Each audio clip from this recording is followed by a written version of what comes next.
All right, so I'm going to show you what a week of the wheel strategy or modified wheel strategy looks like in your transactions in your account. I did a search 5:15 through 5:23. Now you're saying that's a Monday to a Tuesday. That's kind of weird.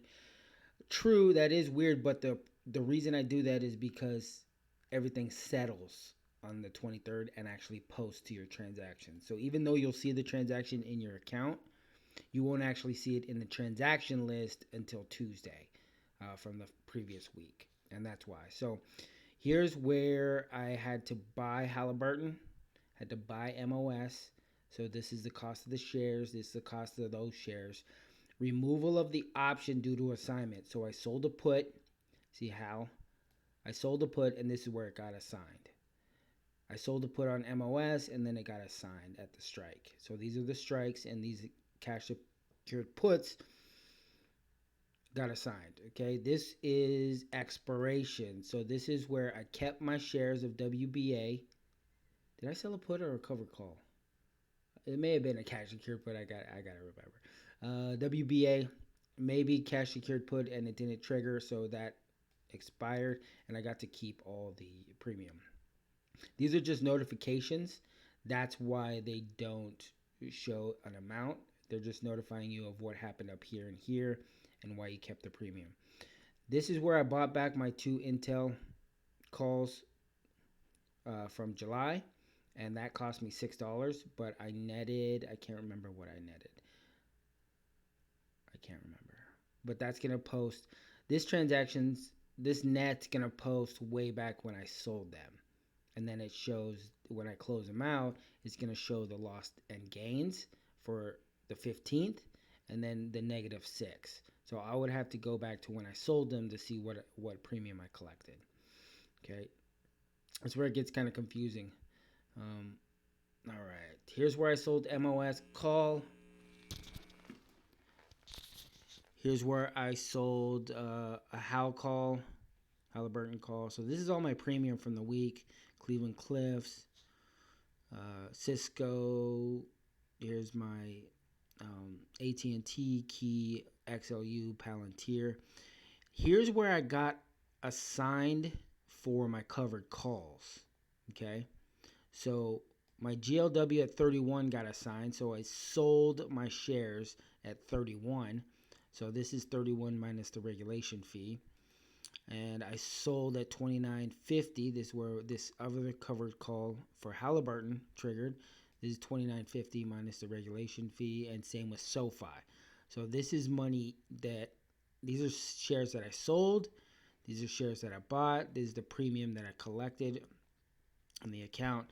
And see, here's all the expirations. Assignment, assignment, assignment. And here's the stock, GLW, HAL, SoFi. And then expiration on Key, expiration on Mattel, expiration on MOS, expiration on XLU. And then this was yesterday when I sold my Key call for $10. Okay, so that's what it looks like. Now, I try and add this together. So there's a download button. You could download all these, and I like to put in some values here.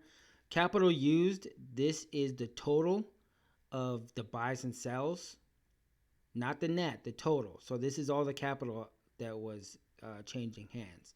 So it's this. Well, actually, let me do this.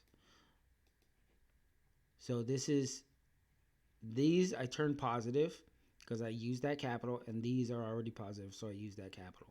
So that's $15,000. Okay. The net change in capital. Net change in capital is all of this combined. All the premium plus minus what I did. So this is net change. So I got a net positive of 2,700 in my cash position. This is a total of 477 in premium that I collected for the week. So that's just straight cash. That's my income for that week. It's not the net change. This is just the cash that comes in, the net buys and sells. This is the income. So I made nearly $500 that week, which is about 3% of the capital used.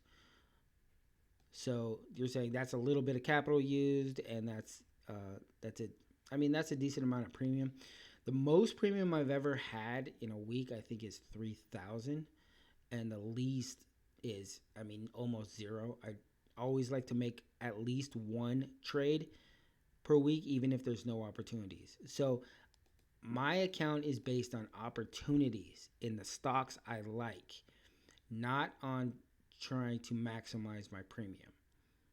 And if you try and maximize your premium and you go against your rules, you're going to get stuck. You're going to get stuck. Now, you guys saw all these videos, all these trade videos, and my rationale for each and every position, um, and the opportunity for each and every position. Based on my 1% rule, I could have got assigned more. I would have had to sell a lot more shares, and I probably would have also had to buy a lot more shares.